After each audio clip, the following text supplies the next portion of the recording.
Welcome sa Ang Tindig Pilipinas Podcast. Ako si Dr. Sylvia Estrada Claudio o Doc Guy mula sa organisasyong Every Woman. Ako naman si Jessica Amon galing sa Alyansa ng mga Samaritang Pantao, ASAP ng Tindig Pilipinas. Ang ating episode ngayon ay tungkol sa pag-ibig kasi Valentine's, nakapula ako. Medyo pula. Oh, pwede na.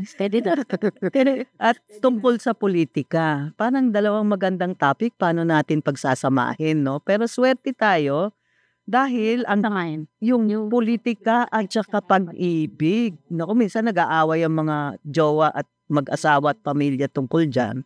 Pero pag nagkakaisa kayo sa prinsipyo, ay napakaganda ulit ng pagsasama, no? Pero ang magpapaliwanag sa atin tungkol sa, tatanungin natin siya tungkol sa love muna.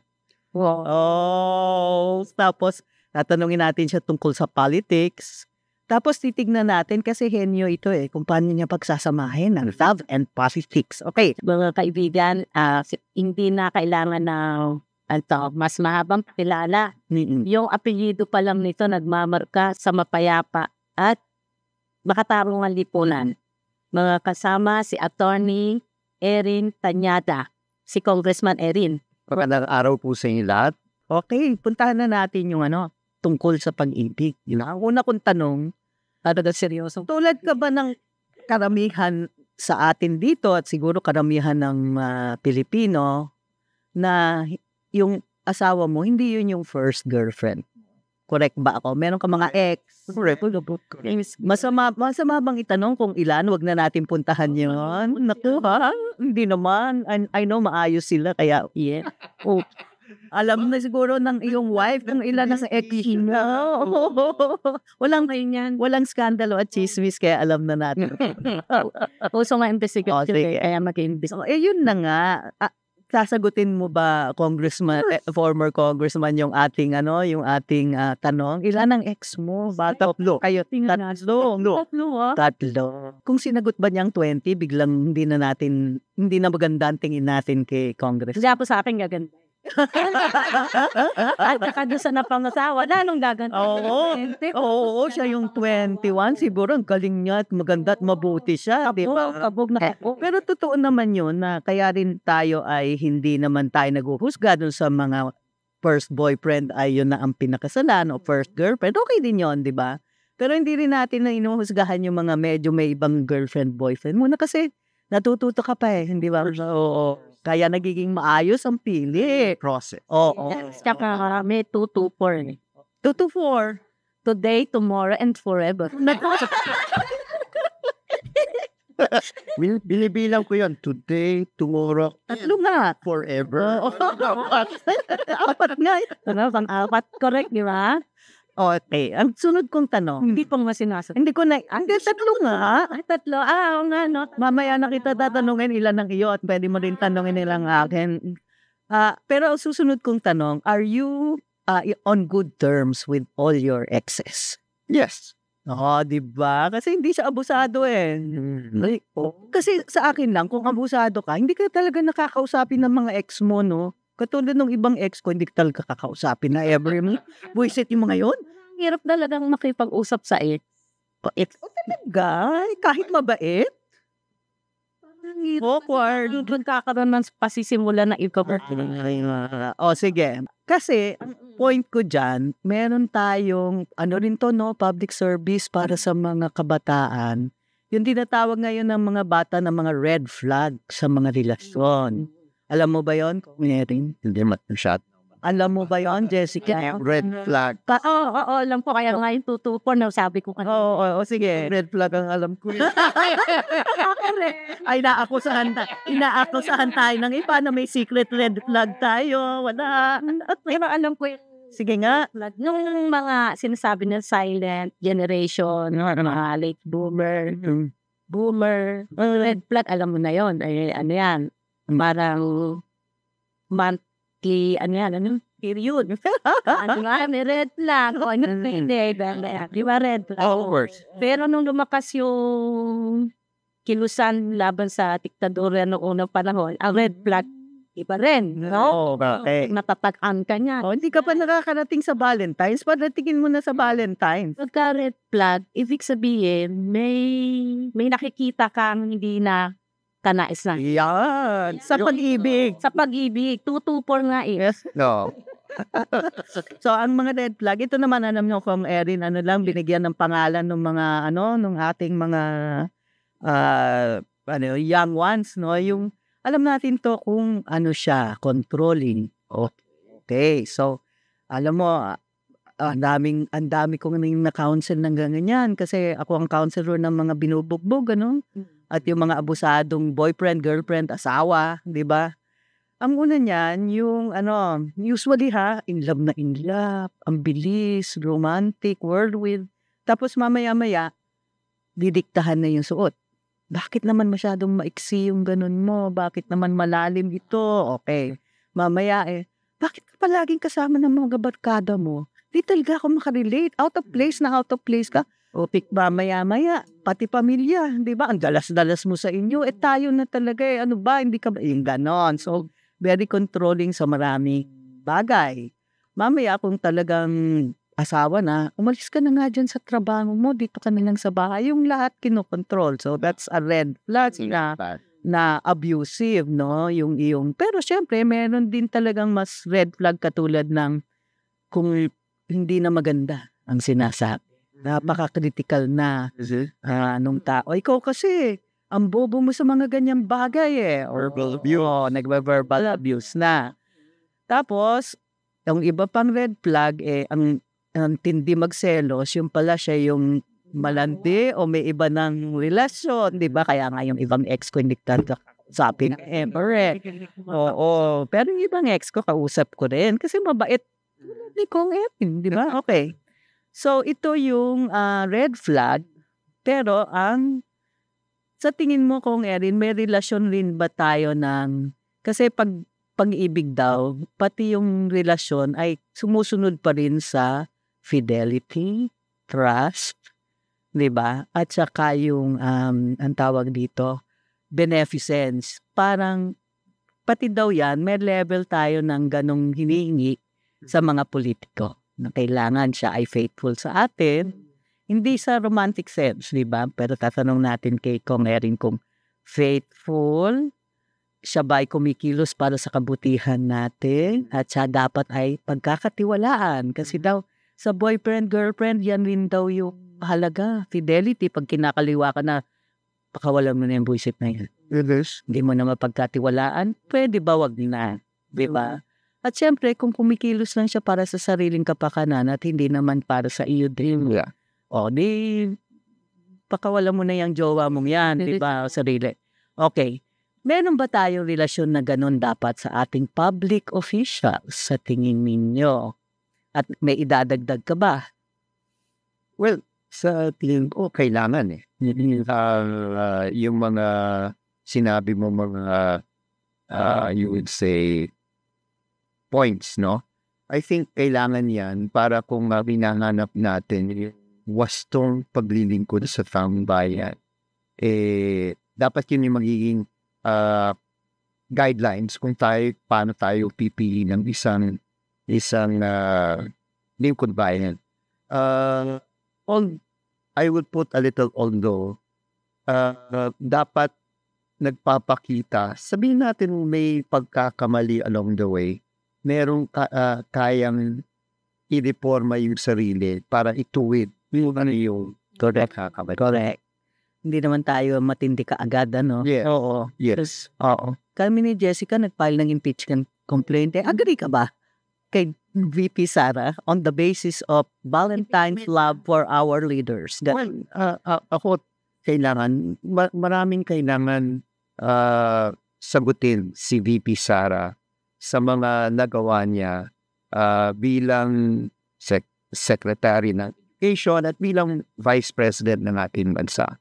So, importante na sagutin niya yan. Ngayon, ano yung proper forum?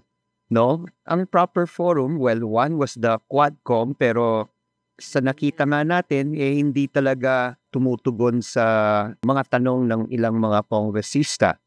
The next forum would be the impeachment court. No? kung ilalabas niya lahat na talaga.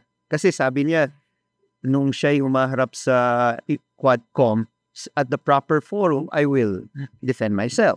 So I think the proper forum has come. No, the question is, when will it be constituted and when will it be heard? Is left up to the Senate. Kaya dapat tingnan ng mga tao na hindi ito masabi natin railroading rin kay VP Sara o pinagtutulungan si VP Sara. Pero ito'y oportunidad na para siya ay magbigay ng tamang sagot sa mga tamang tanong na gustong malaman ng ating mga mamamayan. Pero siguro ang unang tatanong ko sa iyo, ano ba ang saligang batas at konstitusyon kung saan nakabatay ang impeachment, no? Well, kung babalikan po natin ang ating saligang batas, itong saligang batas po natin ay yung masabi po natin, ito yung pinagmumulan ng lahat ng ibang batas ng ating bansa. So, kaya para sa akin nga ang konstitusyon o ang saligang batas, yan po ay dapat requirement sa lahat ng mag-aaral para maintindihan rin nila paano tumatakbo ang ating gobyerno. Ngayon, sa usapin ng pananagutan ng highest elected officials sa ating bansa, yan po ay makikita po natin sa Article 11. Ito ay yung tinatawag natin Article on Public Offices a Public Trust, no? Accountability of Public Officers. So, dito natin mahanap yung paano natin mapanagot, no, ang ilang highest officials po natin sa ating bansa sa larangan po ng impeachment. Dahil reserve lang po yan sa iilang tao. Ano ba talaga yung articles of impeachment? Yan pa rin yung isang parang sa ibang tao ay kailangan din maintindihan. Pati ako actually, di ba? Nag-stop ako for a while, tapos inintindi ko muna bago ko pinirmahan yung ating grounds for impeachment. Oh, sige po. Well, yung articles of impeachment, ito yung mga grounds para kasuhan yung isang impeachable official, no? Ayon sa ating saligang batas. So there's treason, there's graft and corruption, there's betrayal of public trust, and there is other high crimes. Yeah. So unculpable violation of the Constitution. So ito lang yung grounds na tinatanggap para matanggal ang isang impeachable officer. Sino yung mga impeachable officer? Nandyan yung President, nandyan yung Vice President, nandyan yung members of the Supreme Court, nandyan yung mga members ng constitutional commissions, and nandyan yung ombudsman. So ito lang 5 ang pwedeng matanggal because of impeachment. Yung betrayal of public trust kasi yun yung catch-all. Oo. Para rin yung sabi ko nga, back to the pag-ibig, di ba? Hindi mo pwedeng i-betray ang trust mo. Oo, di ba? So yun. Oo. At saka yung fidelity, di ba? Parang meron tayong sinumpaan. Yes. So under those 5, of course, wala yung treason. Under those 5, then you will now justify why you're saying may culpable violation of Constitution. Doon may i-allege lahat ng facts mo. Why betrayal of public trust? Yung culpable violation, nilabag mo ng matindi ang ating Constitution, di ba?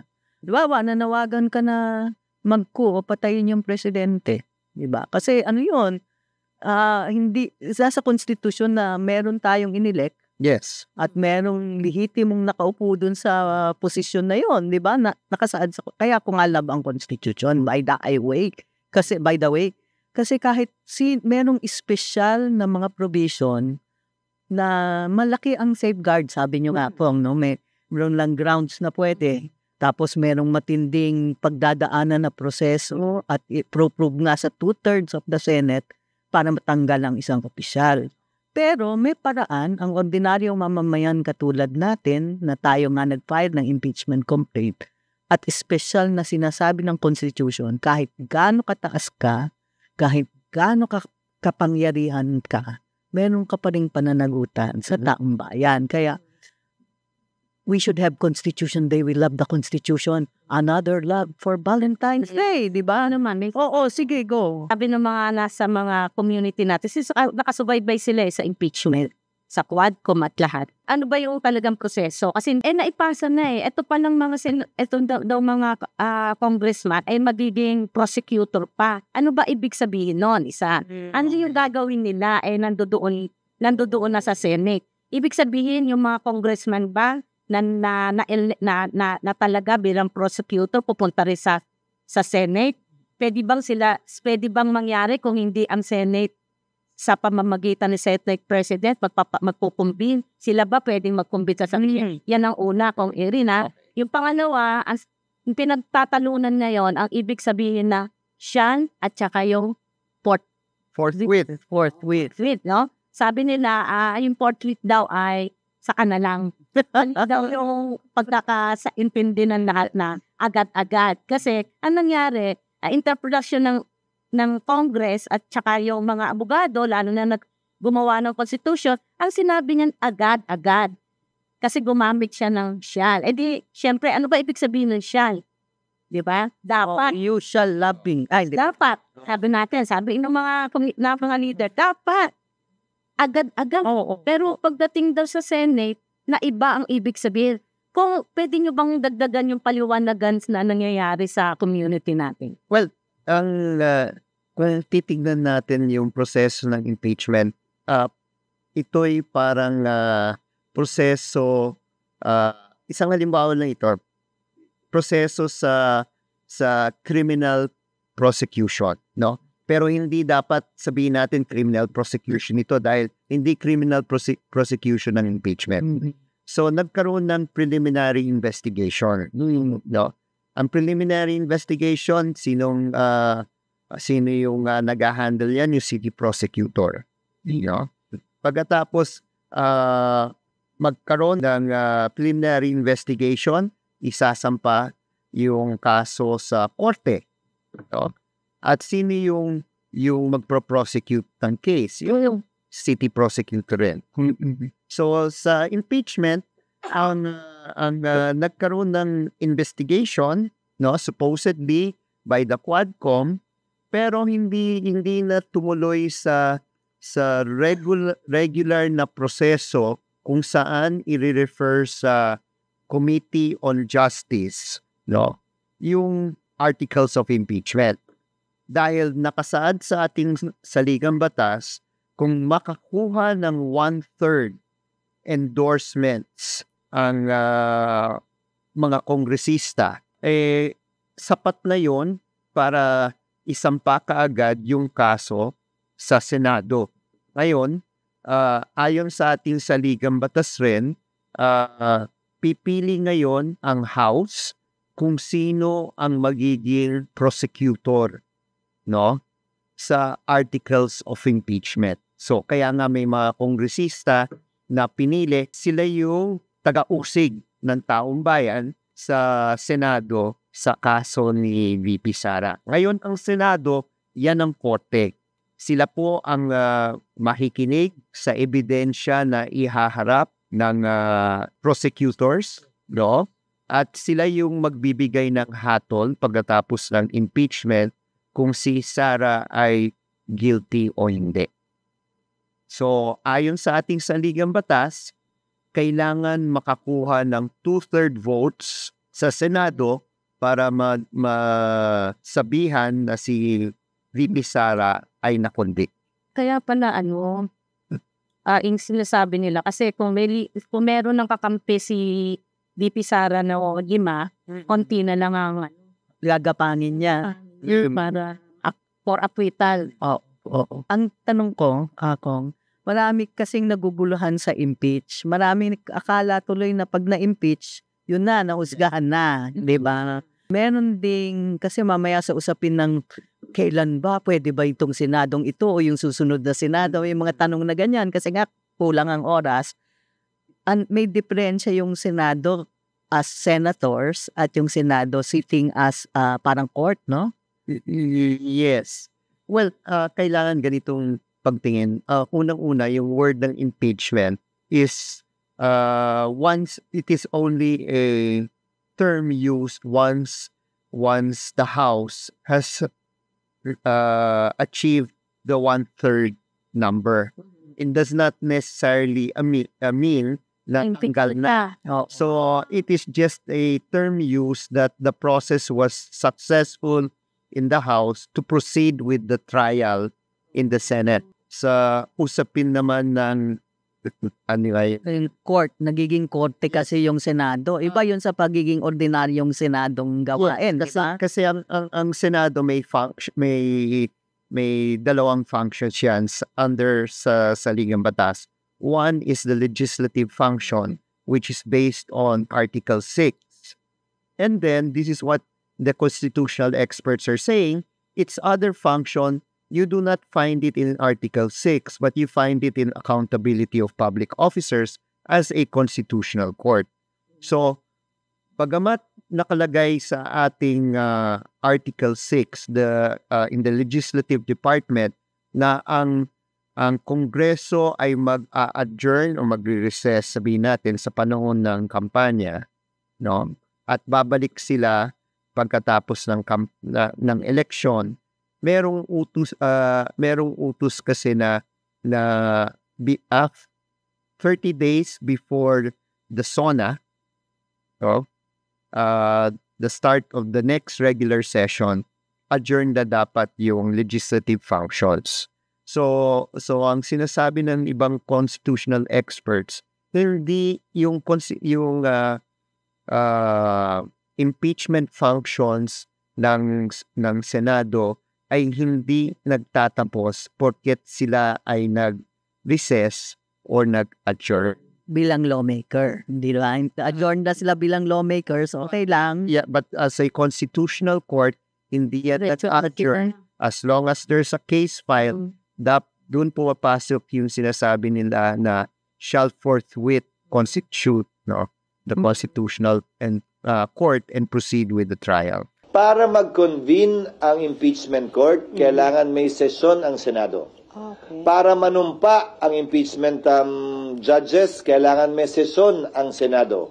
Bagaman ang trial pwede mag-proceed kahit na recess, tulad ng nangyari kay dati at yumaong Chief Justice Corona. Dapat ito'y masimulan, makonvene at mapanumpa ang mga judges kapag may sesyon. So kung may mangyayari mang aksyon o kaganapan kaugnay nito, yan ay mangyayari sa June 2, pag-resume ng Senado, matapos ang eleksyon at pasayan ng mayoriya ng Senado kung aamyendahan ba yung rules, anong ilalagay sa rules, i-authorize ba tulad ng nasa rules of court ngayon na suppletorily applicable na pwedeng mag-hearing habang recess dahil may 12 senador pa namang maiiwan. Kaya maraming nagtataya, Kong Erin, na baka umabot na naman ng Supreme Court ito kung dahil nga may nagsasabi, kasama na yung ibang senador na hindi ko gusto. At minsan si Senator Cheese, parang hindi ko naintindihan ang sinasabi. Parang sinasabi kasi tapos na kami, hindi na. Di ba? Pero nga, ang interpretasyon ng iba, tapos kayo bilang isang body na gumagawa ng batas. Pero sa ilalim ng konstitusyon, hindi na tatapos yun. Yan yung mga forthwith at once. No? Susunod kong tanong, kung halimbawa sa Congress impeachment, di ba? Sabi nila, very vocal sila dyan. Sa Senate, ipoproseso pa lang siya. What if hindi siya impeach? No, hindi na makonvict. Hindi pa na makonvict. Then the term there is, kung hindi siya makonvict, then she will not be removed. Kasi ang parusa lang naman ng pwedeng ipataw ng Senado is removal from office and perpetually disqualified ang isang tao to run. Yun lang. Yun ang parusa. Yun lang ang parusa. There is nothing criminal. Walang penalty yan na imprisonment. Yan ay hindi trabaho ng Constitutional Court. Ang trabaho lang ng Constitutional Court ay sabihin kung meron bang sapat na ebidensya para siya ay matanggal. Hindi impeach. matanggal sa pwesto. Makumbik. Makonvict. Yun lang. Na-impeach na kasi siya eh. The meaning of impeach, there are enough grounds to file the case in the constitutional courts. Yun lang ang ibig sabihin ng impeach. So, na-file na. Kung mag-resign. Pwede. So, pag nag-resign, hindi na matutuloy yung Hindi na. trial? Kasi remember, the objective of the trial is to remove her from office. Since the objective has been achieved, it will now be up to the senators if they will want still to proceed with trial or not. Kung Erin, anong tingin mo? Dapat bang mag-resign na lang siya o dapat ituloy niya? Anong tingin natin? Ayaw pong pangunahan si VP Sara, no? Pero Na-advise ng isang magaling. Pero she has a lot of options on the table. Of course, again, babalikan natin. Ang impeachment, ang trial ng isang impeachment case sa Senado ay kung minsan hindi tinitignan ang ebidensya talaga. It's a political exercise. So, papasok dyan talaga ang usapin politika. So, pag ganon, dahil usapin politika ito, titignan ng isang tao na may kaso ng impeachment, ano ba yung numero? Number game din, no? Numbers game. Pangalawa, ano bang objective ko sa susunod na mga taon sa 2028? Ako ba'y tatakbo muli? Ako ba'y hindi tatakbo? No? Dapat pinag-iisipan yan. Ngayon, pangatlo, ako ay tutuloy at isusugal ko yung impeachment. No? Meron ba akong numero na pwedeng sabihin na hindi ako matatanggal? No? Siyempre, kailangan mag-political mapping siya. Or, sa tingin ko ba, wala akong numero at matatanggal ako? So, that's the third scenario. Just the fourth, kung matatanggal ako, at sabihin natin, tinuloy ko yung impeachment, hindi ako nag-resign. Kung matatanggal ako, mapaparusahan ba ako hindi lamang sa pag-alis ko pagtanggal sa akin sa posisyon, isasama pa ba yung perpetual disqualification to hold any future office? Hindi na siya makakatakbo. Ibig sabihin yan, hindi na siya makakatakbo sa kahit anong posisyon. So these are the things that VP Sara should think about, no, habang hindi pa nagsisimula ang impeachment trial. Pero masama ba yon yung sa tingin mo, yung sinasabi nating it's political? Kasi marami nagsasabi, political lang yan, di ba? Well, we'll be candid about it, no? The president or the public, for that matter, kasi ang pressure can come from the highest official in the land or can come from civil society and the public. Depende sa environment. Kapag nagsimula ng impeachment, pwede talaga mag-pressure politics ang kahit sino man para influensyahan ang mga senator justices. So that's why it is a political exercise to say it. Yeah, it can the VP Sara can marshal her forces to exert pressure on the Senate not to convict. Public civil society can also marshal their forces to the senators to convict. Ganun rin ang Pangulo. Ayaw ko sabihin na walang politika ito. Meron talagang politika ito. Ako rin, tingin ko naman, aaminin ko, no? Tingin ko dun sa ginawa natin, political act yun. Pero, hindi lahat ng politika masama eh. At least, ako, ang pinanggagalingan ko, tingin ko, may mali na siya talaga impeachable na talaga. In fact, dapat siyang makonvict. Kaya nga tayo nag-file no? Kaya political yan. Pero hindi lahat naman ng politika ay masamang klase. May politika na pinaglalaban natin dito sa tindig na makilahok po tayo. Kasi bayan po natin ito. Kaya maging political tayo in a good way. No? Kaya yun din yung sinasabi ni Kong Erin. Pwede namang ang ordinaryong mamamayan ay talaga mag-rally, mag-demonstrate, sumulat sa mga kongresista kung ano yung nasa sa loobin ninyo. With regard to the political impeachment process, tingin ko kagaya na let us respect what is stated in our Constitution. It is a process that is given to the people to hold the highest officials in our land accountable for their actions. So kailangan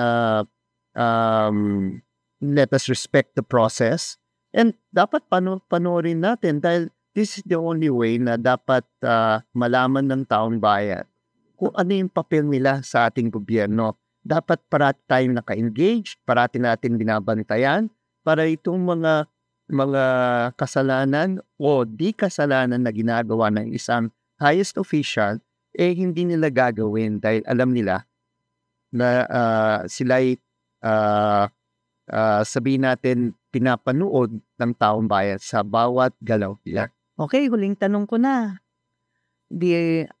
Ikaw ay third nominee ng Mamamayang Liberal, Kong Erin, di ba? Ang mga schedule pwede din sa ML page, Facebook page ang Mamamayang Liberal, pero kailangan ninyo search yung ML party list, no?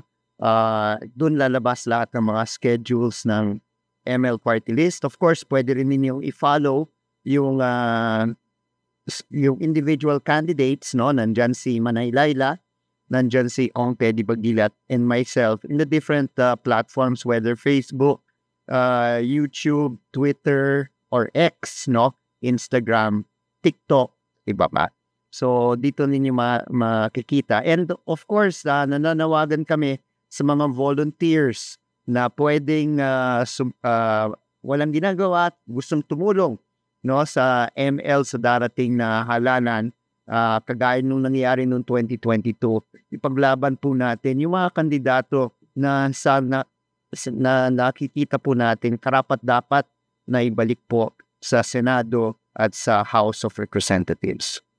Just last word, dapat bang matuloy ang impeachment o hindi? Tingin ko dapat So, ang paliwanag na kanina, dapat, karapat-dapat at yun ang sabi ko noble na dapat nangyari, di ba? Panagutin. Alam niyang nagkasala siya, kitang-kita naman. At tingin ko, awareness din yung proseso. Ang ganda yung learning curve din nung nangyayari. Magandang magandang nasusubaybayan ng mga tao. Ako naman ay gusto kong matuloy kasi matagal pa kung mag-resign siya tapos kakasuhan pa natin siya kasi sa tingin ko talaga hindi na siya. Tsaka nagpakita na siya na hindi siya bagay, no? Ngayon, may malalim at mababaw akong dahilan. Exciting talaga kung matuloy, no? Kasi talagang matetelevise tapos makikita mo, bababa si Chief Justice, makikita mo yung mga senador naka-roll, tapos magtatalakayan yan. Talagang exciting yan para sa akin. Pero yung malalim dyan, yung sinabi mo, matututo tayo bilang isang bayan. Ano ang ibig sabihin ng konstitusyon, ng batas, ng pananagutan, di ba? Makonvict man siya o ma-acquit, may matututunan tayo bilang isang bayan. At dahil Valentine ngayon, alalahanin na ang iyong jowa ay dapat magpakita ng 3 bagay, di ba? Trust, pinagkakatiwalaan mo siya. Fidelity, tapat siya sa'yo, di ba? At yung tinatawag na beneficence o siya ay nagtatrabaho para sa iyong kabutihan. Ganun din ang love affair natin sa ating mga leader. Di ba? Kailangan tayo ay may tiwala, kaya betrayal of public trust nga ay culpable grounds. Grounds para matanggal ka. Meron dapat tayong dapat siya sa kanyang panunungkulan at nakasabi yan. At syempre, dapat malinaw na siya ay nagtatrabaho para sa ikabubuti nating lahat. So, whether it's love or politics, we love you all. So, thank you ulit kay Kong Erin. Alam nyo yung subscribe button dyan sa YouTube, pindot ko nga. Hindi mahirap yun. Pindutin nyo lang yung inyong subscribe at may bell. At syempre, makikita rin kami sa Spotify. At nandyan yung ating Tindig Pilipinas page. Pwede nyo na yung puntahan. At higit sa lahat, Jess, parang binabasa natin kung yung mga comments. Enjoy tayo. Enjoy. At sumali kayo. Sumali kayo sa talakayan. Magbigay kayo ng inyong komentaryo, narinig nyo para tayo nag-aral. Di ba? Maraming mga input. Kumbaga sa pag-ibig, di ba? Tulak ng bibig, kabig ng dibdib. Thank you mga trolls. I know you love us too. Yeah. Happy Valentine's. Valentine's. Happy Valentine's.